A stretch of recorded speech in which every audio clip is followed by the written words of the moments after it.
The benefits from the Sultan Qaboos Environmental Prize is primarily to know that the research programs that we have been conducting in Singharaja are in the right direction at the international level.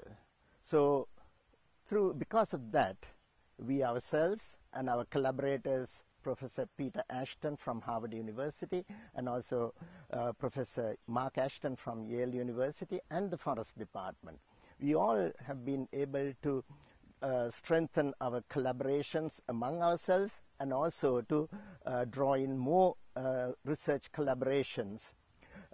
And thanks to that, we have been able to start new programs, not only in Singharaja but also in other parts of the country. And furthermore, the education programs that we have been conducting in the field, that is Singharaja, is one of the best outdoor laboratories in Sri Lanka and also in the whole region. So therefore, it gave us a lot of confidence that our ecological programs, conservation programs are moving in the right direction. Sri Lanka and the Western Ghats of India together is one of the global hotspots of biodiversity, which means that together we have exceptionally rich biodiversity, and at the same time this biodiversity is affected due to the habitat loss to a significant level.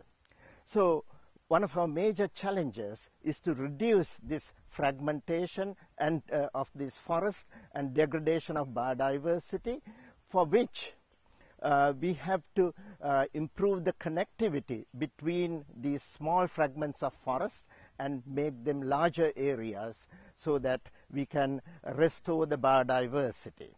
Then secondly, equally important is, according to the ideals of the Millennium Ecosystem Assessment, the ecosystem services are being provided by forest ecosystems and the surrounding buffer zones and the transition zones.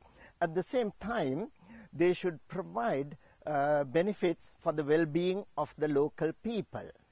So our next challenge is how these buffer zone and also the transition zone of the Manan Biosphere Reserve can be utilized for this purpose. Now, some of the research we have done shows that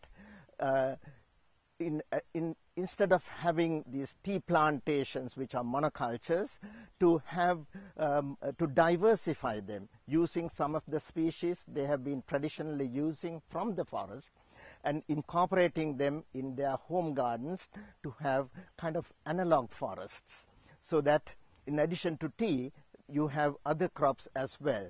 So that's one way. And also the paddy fields, you have to have local paddy varieties cultivated so that you don't have simple sort of improved varieties. Only you have diversified rice varieties, including the local varieties. Then we preserve the indigenous knowledge also by that way. So these are the challenges we face in the near future.